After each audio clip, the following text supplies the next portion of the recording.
There comes a quiet moment, not in crisis, not in chaos, but in the stillness between breaths, when you realize something inside you has quietly changed. You're still doing everything right. You wake up on time. You smile at your coworkers. You reply to messages. But deep down, there's a whisper. Is this all there is? It's not that your life is broken. It's that your soul has outgrown it, and you can't unfeel that.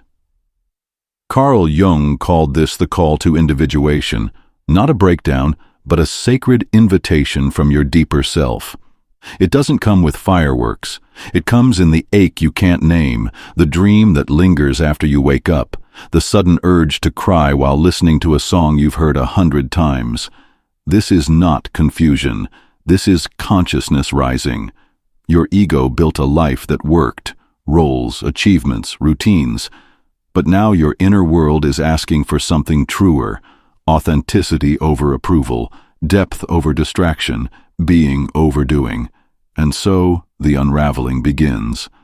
Not because you failed, but because you're ready. Ready to stop performing, ready to stop pretending, ready to meet the self you've been avoiding, not in a dramatic moment, but in the quiet, ordinary hours when no one is watching. This is where transformation starts. Not with a bang, but with a breath. Not with answers, but with the courage to finally ask, who am I when no one is looking? The quiet awakening. There comes a time in life when everything feels off. Not bad, not broken, just not right. You're still going to work. You're still talking to people. You're still doing what you're supposed to do. But inside, something has shifted. You don't feel excited the way you used to. The things that once made you happy now feel empty. Even your thoughts feel distant, like you're watching your life from far away. And the worst part? You can't explain it. Nothing big has changed. No loss, no failure, no crisis. So why do you feel so tired? Why does everything feel so heavy? Carl Jung said this moment isn't a sign of weakness. It's a sign of awakening. He called it the beginning of individuation, the slow, quiet process of becoming who you really are. Most people think transformation comes with big events, a breakup, a job loss, a tragedy. But real change often starts much softer. It starts with a feeling, a dream that stays with you, a memory that suddenly means more, a song that makes you cry for no reason. It starts when you stop ignoring the voice inside that says, "This isn't me." For years, you built a life to please others, your family, your boss, society, even yourself. You wore masks without knowing it. You said yes when you meant no. You smiled when you were hurting, and that was okay. That's how you survived. But now your soul is asking for more than survival. It wants truth. It wants meaning. It wants to be seen, not the version of you that performs, but the one that feels, that doubts, that longs, that dreams. And so the old self begins to fade, not because it was wrong, but because it's no longer enough. The quiet collapse of the ego. You start questioning your job, your relationships, your goals. You feel restless.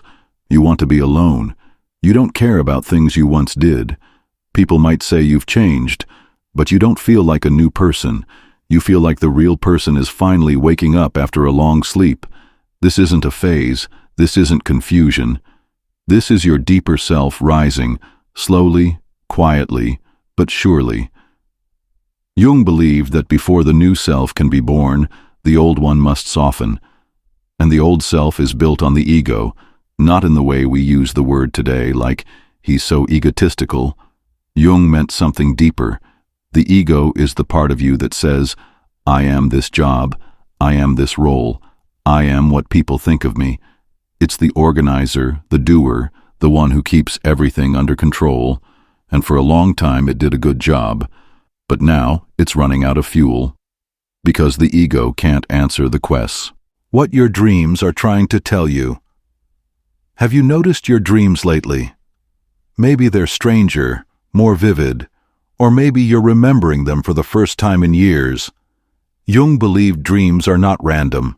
They are messages from your unconscious, symbols trying to wake you up. You might dream of falling, of being lost, of an old house, of water, of fire. These aren't just images. They're invitations. A house in a dream? That could be your soul. Rooms you've never entered, doors you've never opened.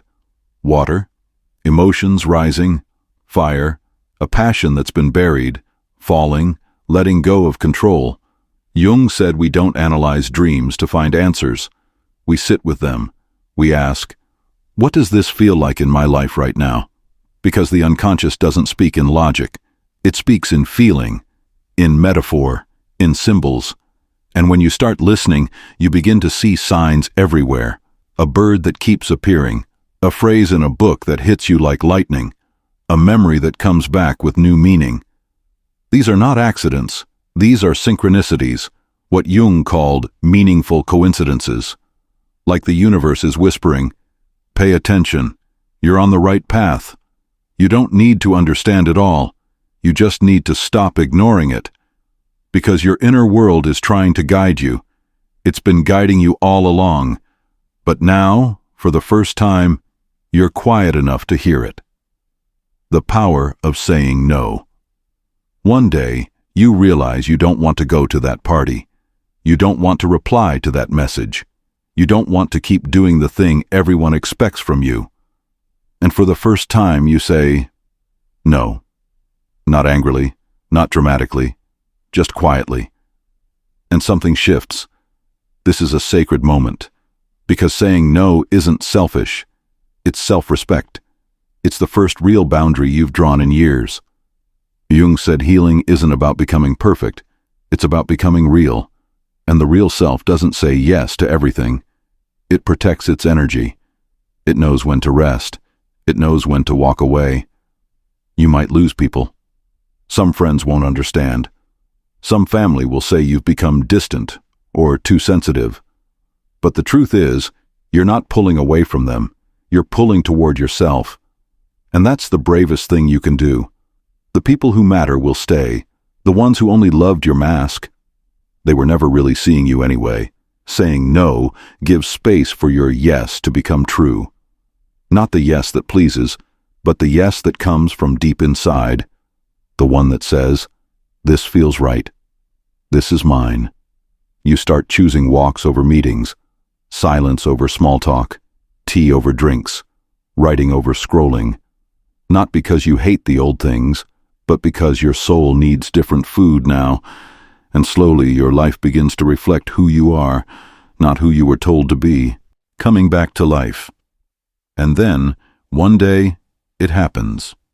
You're standing in the kitchen. The sun is coming through the window. You're not thinking about tomorrow. You're not regretting yesterday. You're just here, breathing, feeling the warmth on your skin. And for the first time in years, you feel alive. Not excited, not happy in a loud way, but deeply, quietly present. This is not the same aliveness you used to chase, through achievements, applause, or distraction. This one comes from within. It doesn't need a reason. It just is.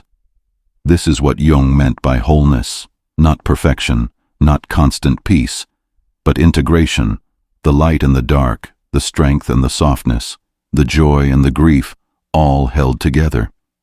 You don't have all the answers. You don't know what's next, but you trust the process. You trust the silence. You trust the voice inside that once felt so small. You start creating, not for fame, not for money, but because it feels like breathing. You write, you paint, you walk in nature, you sit with your thoughts, you cry without shame, you laugh without performance, and slowly your reflection in the mirror starts to feel familiar again. Not because you look different, but because you're finally home. You're not the person you were. You're not the person you thought you'd be. You're something deeper, something quieter, something real, and that's enough. Final message. So if you're feeling this now, this quiet shift, this inner pull, this strange mix of peace and pain, don't run. Don't try to fix it. Just stay. This is not the end of you. This is the beginning. Carl Jung spent his life studying people who broke down, only to realize they weren't broken, they were becoming. And so are you. You're not late. You're not behind. You're not failing. You're not crazy. You're simply answering a call that only your soul could hear. And the world needs people who are awake, not perfect, not loud, but real. So keep going, keep listening, keep choosing what feels true. You don't need permission, you don't need applause, you just need to keep showing up, for yourself. And one day you'll look back and realize that quiet moment when everything felt off was the moment you finally came back to life.